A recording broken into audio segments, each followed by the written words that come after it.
So balance can be discouraging, but honestly, that's not I don't have any hang up whatsoever with balance. There's not a problem in a binary plan with balance. If I had somebody who had a leg of 10,000 in a week in volume on the left, I'd say, hey, Mr. Crybaby, go out and build your right side and make some money. Go get paid. And if you're not going to do it, if you're not going to follow our training and coaching on how to do that, it's your issue. Don't complain about the balance. That's not an issue in the binary. Never has been, never will be. The big issue, in my opinion, this is big. This is big. It's these legs. It's these lines. This is where it gets really hairy, because let's say you have this power leg, and the power leg goes down, 200-300 people. And you're up here at the top. You're like one of these first 20 people up here at the top, and your sponsors put you in to the power leg, and you're getting all this benefit from volume on the left-hand side. You go out and you start building a power leg, just like this third distributor here is built on the right-hand side. And you say, hey, this is great. All I got to do is build one single solitary leg, and I'm getting paid for two. My sponsor built it for me.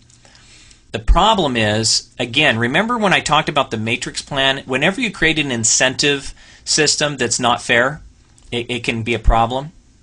One guy gets at the top of a power leg, and the sponsor builds it to the moon. Another guy gets placed not here in the other power leg, but gets placed off of the left-hand side of the power leg's power leg. Now they're kind of isolated on their own. They have to pretty much build both sides of their leg, because this guy's not going to build a power leg. He may be the person who just doesn't build much. He's not much of a leader. Meanwhile, this guy's bypassing him, going down here, building this big leg. This person right here is totally isolated away from the group. Okay, if you can see that, it's kind of difficult because I got so much highlight here that we can't see. But this person might be isolated. They might not have a lot of help, so they have to go out and build both of their legs. No power leg for that individual. They got to do it on their own. Now that's no problem, other than, because I didn't get any help in building my current business. I built it all, pretty much myself. Got a little bit of help here and there, but I didn't get placements downline and stuff like that. But here's the point. When you go talking about it on a conference call and a training about power legs and power lines and how much a benefit they are, it gets really discouraging, because these people say, well, I'm not in a power leg or power line. I don't get any advantage of that. I'm off to the left-hand side. They're building the right. I'm off to the left. So in a binary, you're splitting left and right, all the way down, and you're going to get just as many people isolated as you do in the power line. So like half the business is complaining about not getting support, and the other half of the business is jumping up and down, excited about all the support, and you've created an unfair scenario. That, in my opinion, is one of the biggest problems. The second biggest problem is the idea of how do you limit how much commission you can make in a compensation plan. In a binary plan, it's not based on levels. You don't get paid on levels. You get paid on volume. You go down here. Let's say this binary plan. Let's get me a pen out here so I can do this better. This side of the plan. Let's say you can do $5,000. Okay, $5K per month. Okay, in volume, or let's say per week. $5,000 per week per leg. Same thing on this side. You can do $5,000 per leg per week on this side as well. And then it maxes out. So, $20,000, $25,000 per month per leg per week maxes out. And then at that point, you have to you cannot get paid past this point. So let's say you're in a unilevel plan. Let's say that you achieve full-time income in a unilevel plan, and your founders come to you and say, hey, congratulations, Harry, for achieving this top rank. We are so very proud of you, and we're going to send you to Tahiti for your trip with your spouse. Way to go. By the way our compensation plan works is once you have reached this full-time income, you can't earn anything past that full-time income. You have to come back into the compensation plan with a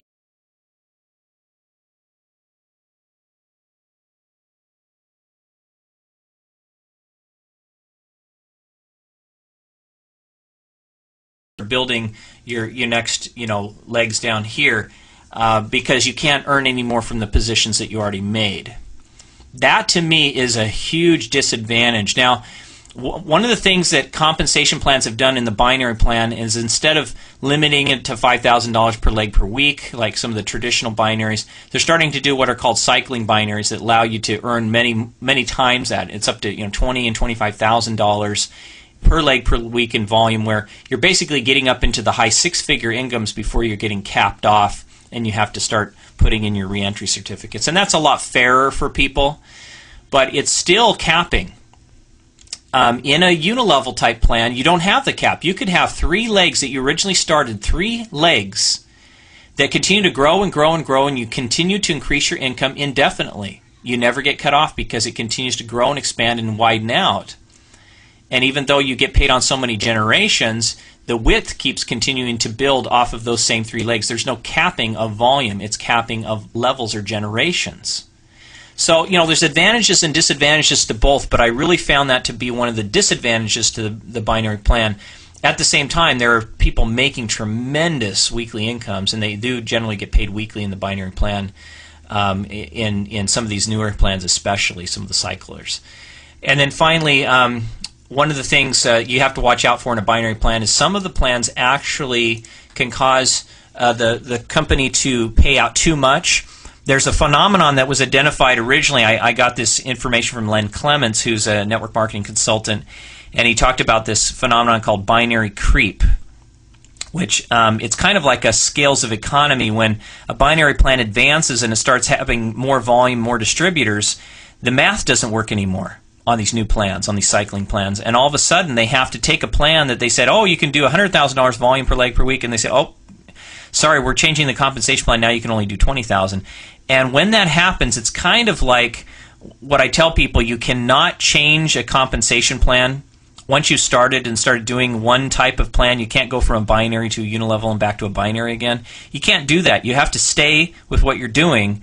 And when you go from big volume to low volume in a binary plan, it can really upset the apple cart. So you have to watch out for that binary creep, and maybe predict it ahead of time, maybe run some scenarios into the future, mathematical scenarios, and decide, oh, hey, this thing's not going to work out 5 years from now. We better take action now so we don't disappoint our distributors later. Binary creep is so well known among the consultants now that it's something they definitely could address, and if they choose not to, it's going to hurt their company down the road for their ignorance of not understanding how that phenomenon works. You don't need to understand it, but as somebody starting a company definitely does.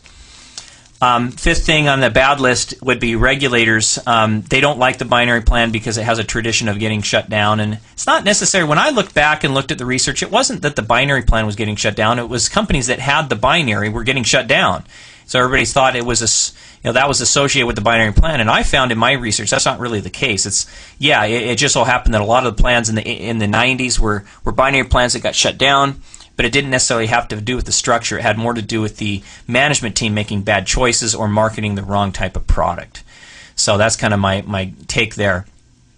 All in all, and just kind of, I talked a little bit about my feelings on the breakaway. The unilevel plan, solid plan, love it, great plan.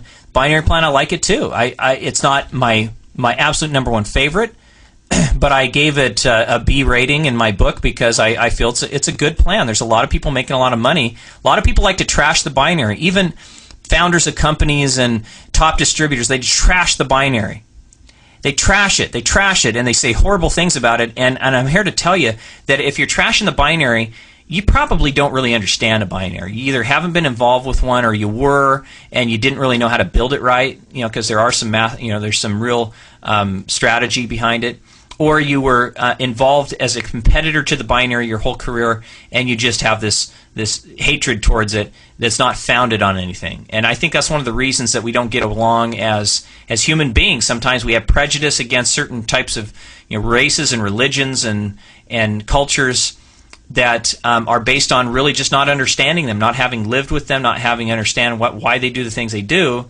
We have this bias, we have this bigotry. And I really feel that that's kind of what people are feeling. So I say some opinions about certain things, but I will definitely say that it's not worth trashing a compensation plan because you feel there's a couple of things you don't like about it. This is a good plan, and it's here to stay. I mean, it's not going anywhere. It's definitely there. Now, mind you, that there's a very small percentage of the companies out there using the binary plan, but